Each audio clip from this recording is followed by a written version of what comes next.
Draft press release for Rain or Win and Moth Full of Balls.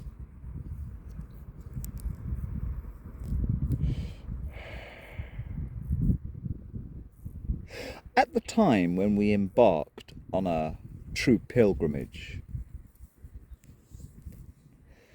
to spiritual nirvana around the southwestern coastal path, or as I put it in my book, we just needed to be elsewhere. The nation had recently suffered the indignity of Shannon Matthews' mother going on television with her boyfriend, it has to be said, and crocodile tearing night after night. Someone has taken my beloved little Shannon. Please, help! Send her back to us. Whatever. We'll pay you. We'll pay millions. And now I've got loads of telly. The telly will chip in. Only to discover that said, do you know, I always forget her name. Was it Lorraine? I can't remember.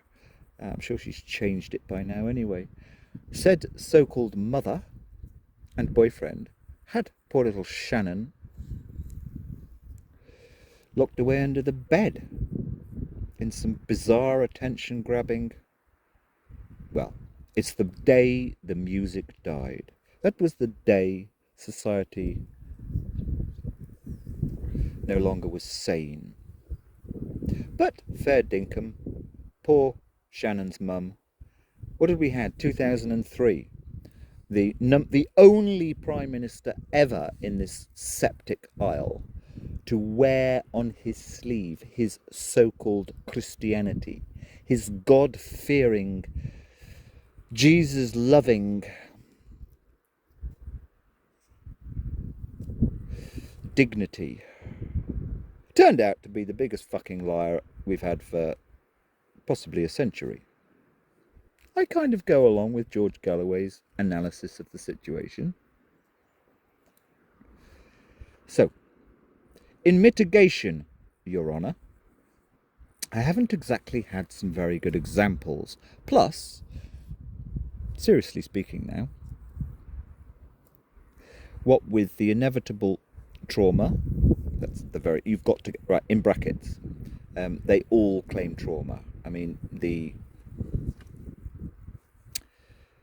granddaughter of somebody shot in the head by a Nazi, the whole, everybody, they all, it's all Gabor Mate. In fact, basically, the whole matter should be blamed on Gabor Mate, who believes that trauma is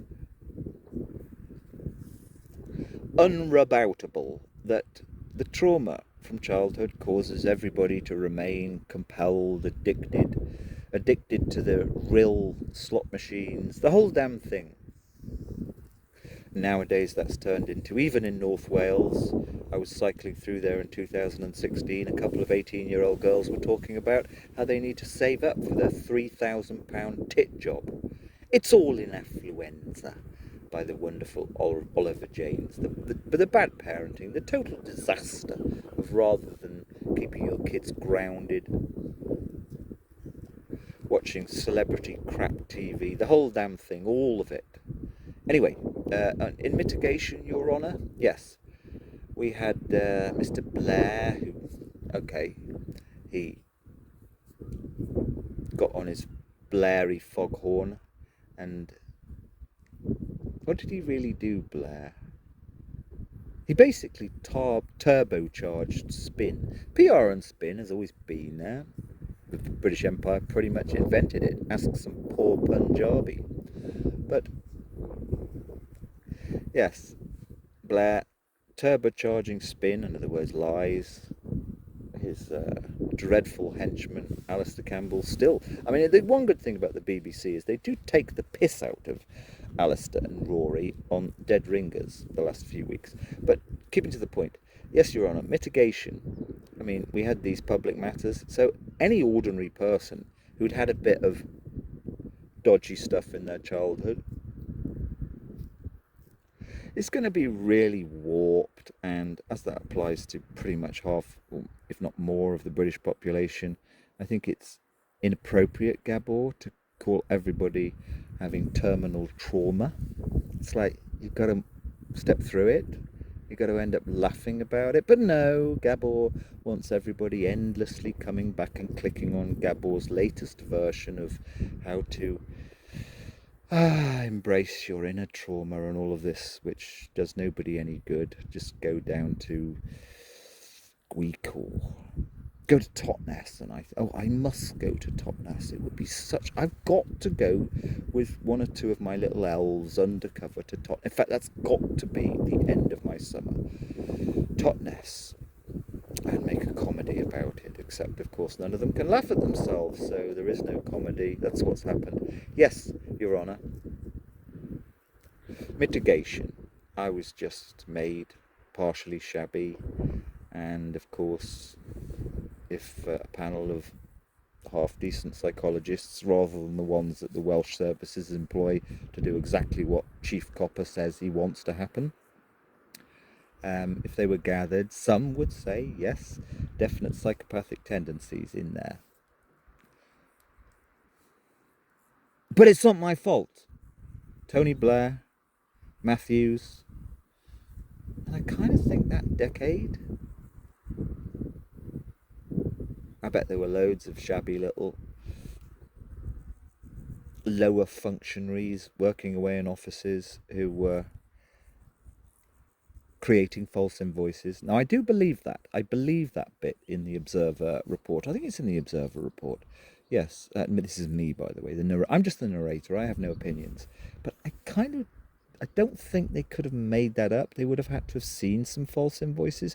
Now, every business in Britain, or at least 90%, for about 30 or 40 years, also creates false invoices, or does some other variation of that. I mean, my ex-landlady, she used to claim every flipping Twix in her business 40 years ago in Hemel Hempstead. I know, because she made the mistake of chucking her accounts into a skip. I just think it's a wonderful chronicle of the real Britain. Anyway, let's keep to the point. Yeah, I mean, that in itself is not a moral judgment against her, because everybody does it. So don't pick on me, Your Honour, for doing that. What's going to be the best policy? Well, now the charities are dumping me. Oh God, it's going to be so nerve-wracking. I'm going to need a bottle of scotch just to open the email from the American distributors of the film and the European ones. Maybe my best policy is to actually ask them not to. Maybe, because this is such an English thing. I don't think Americans, bless their cotton socks, when they set themselves up as the new Jerusalem, Messiah-S, Oracle Girl, they kind of don't really take themselves, well, they take themselves seriously, but they know that almost all their audience knows their bloody con job. It's the English. In fact, basically, in mitigation, Your Honour, only the English displace themselves. So, well, no, actually, we should blame it on Nigel Farage, because basically he turned everybody, all the thoughtful people, he turned their brains into mush. No thoughtful person since 2016 has been able to talk of goodness or just sanity, in that if this was a constitutional change in Europe, Switzerland, somewhere similar, they would have had a requirement that the referendum was at least 40-60. No, the whole country went bonkers. So look, if these English agents, producers, film stars were so well, everybody has become one-dimensional, and they just believed what I put on the page, because I wasn't, well, the only other thing you're allowed to do really is to be ex-junkie Mr. Streetcar Named Bob, and you've got to sort of wear your victimhood on your shoulder in a way that doesn't threaten people, because they know, oh no, they're above all of that. They're above being a junkie in Piccadilly. But ain't it good how, with his cat, he pulled himself up by his bootstrings somehow. That's safe, because it's not about them. Anyway, that's really what they did. They hoisted me upon the altar, high up, in the high pulpit, because they can't think of what's going on around them, who's neglecting to help neighbours with family problems, for example. They just laugh. They didn't do anything sensible. The ultimate atomized land. But I became the symbolic, the totem pole. Just like they make up false ancient histories for ethnic people. The ethnic people were always good. The way they had their beautiful, I can't even say it, ayahuasca. They didn't mention how the Mayans would take children up atop Peruvian mountains and give them jolly, unpleasant, lingering deaths, chopping bits off them, and chucking them up to the gods and saying, "Here, here's another bit. Aren't you satisfied yet? Can't we have some bloody decent crops?" Yeah, I became their kind of, their kind of, well, I became their white. Of course, they thought I was a bit ethnic somehow or other. Me claiming this connection with Wales, which we won't go into that.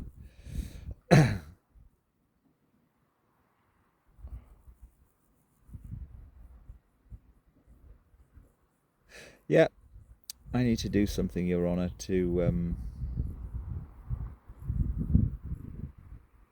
Is there any point putting my hand up? To years in his till, their till, the couple. Is there any point? I don't really know. Turn it into something good. Can I be allowed to turn it into something good?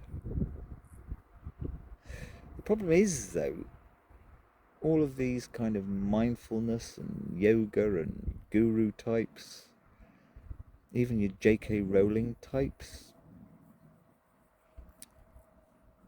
they don't really know what good counselling and mindfulness is. It's go and walk along that path and ponder. What are the bad things we did? Were they outweighed by good things? And of course you have a ridiculous system whereby certain people get picked out by the media and somebody left all the newspapers on my front drive this morning. What cruelty is that? I thought everybody just loved us. I thought everybody just only wished us well. Yeah, I need to turn it into some good. Maybe it needs to be a national moment of, yes, even I, Wayner. Wayner? Is it? I keep doing that. Rayner. Even I, Rayner. I couldn't see through the false version of myself that every mindfulness guru, every online supplement salesperson, especially if their name was Patrick Holford, if I could just turn it. I need a good PR agent who will actually do some proper PR. Oh, some bloke who, well, they had him down as a baddie, and within a couple of months he had even the BBC on his side. Yeah, I need a decent PR guru. As for that Oliver Burkeman, oh God, the book is, his book is like no different to. Oh, let's not go anywhere. Yeah, Your Honour, just I gave the money back. I can't go for a croissant round the corner at the local flipping Ponzi patisserie anymore because they snigger. And I know it's over. I know it's over.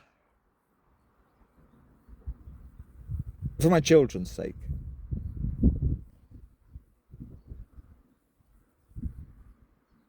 Allow me a chance to write a proper book 4. Filling in exactly, well, I know I didn't mention it in book 1, but Moth wanted to get his balls into action on that particularly nice cove, and being English, I didn't dare mention this. Let me fill in the sexy bits. The bits where I refused him, making up menopausal issues. No, Moth, what with such a long walk and my perimenopause, we can't tonight. Let me fill in the real bits first, okay? Somebody's offered to help with a couple of real menopause experts who are on standby, who are female, by the way, to fill in the bits about, God, menopause has been like, it's as if woman's hour have only just discovered it. Let's weave in some really useful stuff. And that's one thing we could do with book 4, plus the kind of true version of why I was too scared to go and stay in our French place that we bought with some of my dodgy stolen money. Yeah, I was a bit prejudiced, really. It's the idea of snails.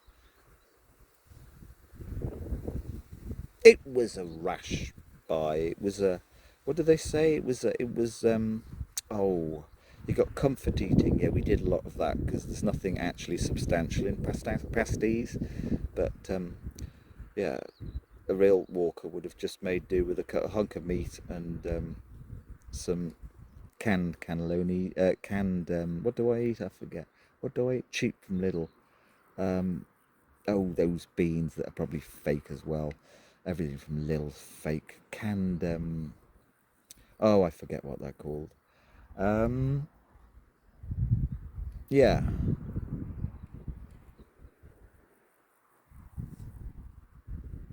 Yeah, we couldn't actually face going to our proper. Yes, I know, not comfort eating. So you've got your comfort eating, you've got your retail therapy. Yeah, yeah. To overcome my embezzling, I needed to do a bit of retail therapy, so I went and bought a little pad in France that, like, any homeless French Arab on the streets, persecuted, would give his right teeth for, his eye teeth for. No, we were too traumatised to go and actually stay there, what with all that foreign food and, well, a little bit of extra paperwork from Nigel's Brexit. Let me try and do something good with book 4. In fact, can you pen us a letter for the publishers? Don't dump her. All publicity is good publicity as long as you've got the right PR agent to weave it back into something for the common good. I mean, let's face it, even though they all pretended. I mean, every single one pretended that they'd read it all and were retracing our steps along the path and that I was their messiah. Most of them didn't actually believe me, didn't actually want to be doing it, didn't get any good out of it, just spent the whole fucking, like, 600 miles moaning about their fancy walking boots giving them blisters, and they've got the wrong size of walking poles. Yeah, they were all thinking, I wish this bloody book had never come out. So let's give them a laugh. Let's give them something to laugh about and learn from. Yes. You got sucked in by even my fraud. So, learn next time. Think before you walk.